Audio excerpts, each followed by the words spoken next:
and they mixed it all into the mix. And I guess as far as the demon and demon, like the TV show His Dark Materials, based on the Golden Compass series of books. Oh yeah. Every soul on the planet had a corresponding animal spirit, a demon that was bonded to them. That again was just part of it was a symbiotic relationship, and I found it interesting that there was no one batted an eye at the nomenclature of demon. And if we think about it, we look at it through today's lenses. Everything that has been passed on to us through history, through cultures, oral history, traditions, and then to written history, were defined by the first observer. So I'm very big into the ancient aliens theory, in the respect that look at all the pantheons of gods of our ancient cultures. The Greeks, the Babylonians, the Egyptians, the Romans later, they all had a polytheistic framework. You had your head god, you had your second in command, you had the god who worked in the mines or worked on engineering stuff, you had the god of wine, the god of this. And doesn't that sound like the crew of a ship? Like the Enterprise, you have the captain, you have the first officer, you have the engineer. And to our primitive monkey brains, we look, they come from the sky, they must be gods. Look, they're masters of all these things. You are the god of this. And it makes sense. It makes sense to me. I don't know it to be a fact, but I know it's right. No, did you know that if you look at the Hebrew Bible, this is something interesting to what you just said. I really don't want to bring this up, but I have to. Aleph, the first verb in Hebrew. If you start, most Hebrew verses would start with the Aleph.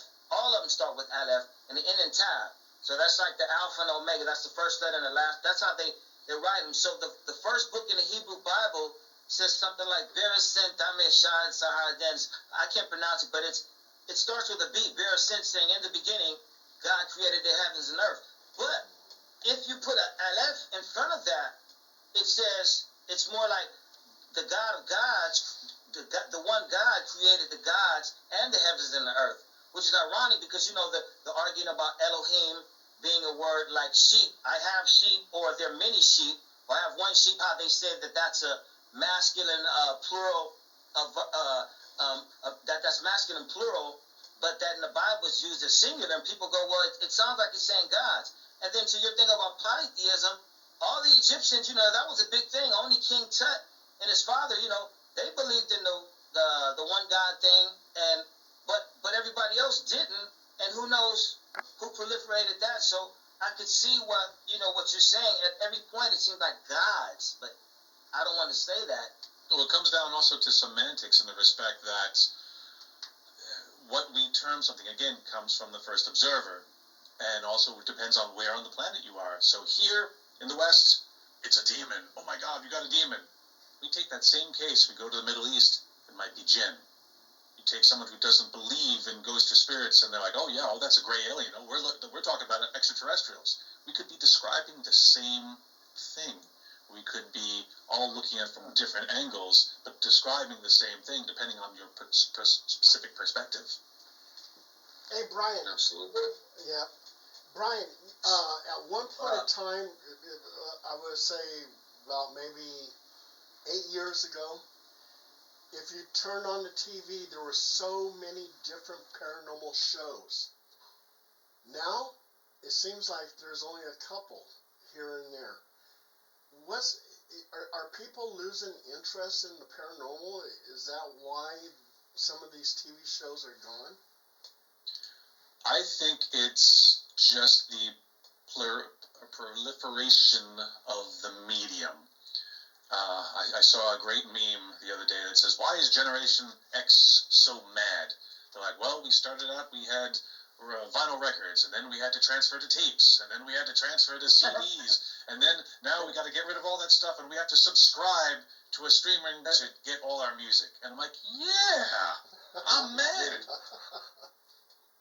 I started out on cable access. We shot on tape. We edited reel to reel, so we had to make in points and out points and cuts, and our early stuff is nearly unwatchable. But I'm an old school editor. I look at these kids today.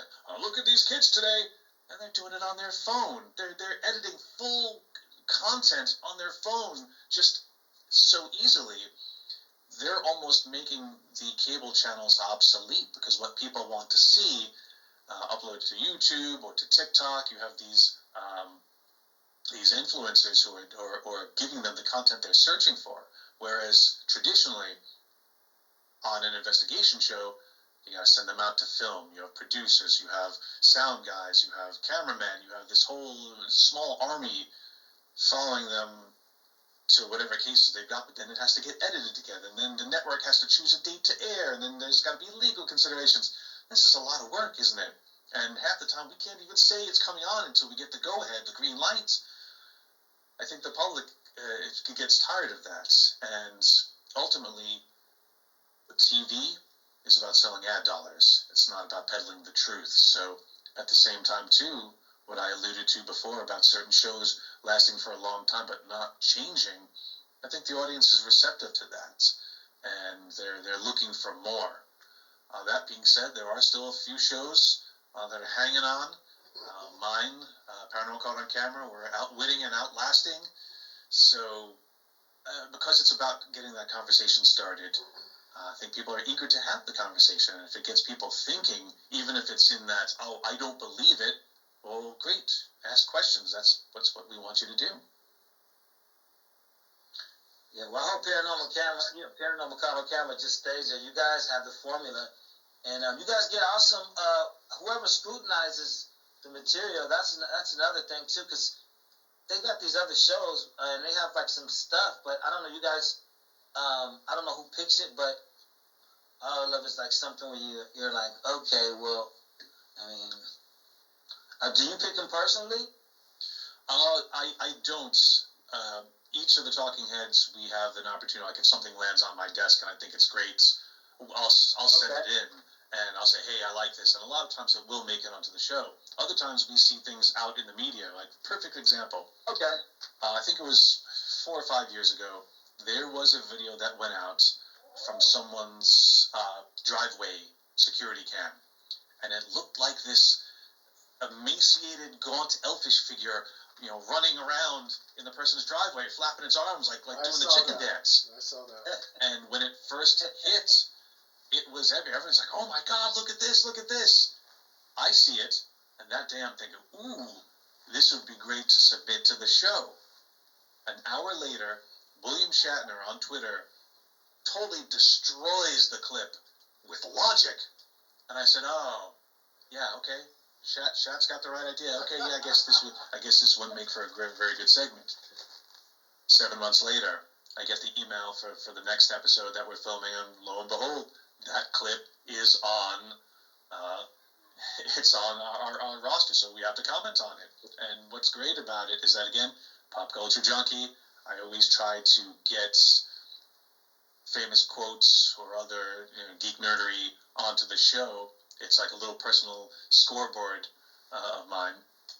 And half the reason is that is, again, I just love pop culture, and B, Haunted Collective would never let me say certain things. We can circle around to that.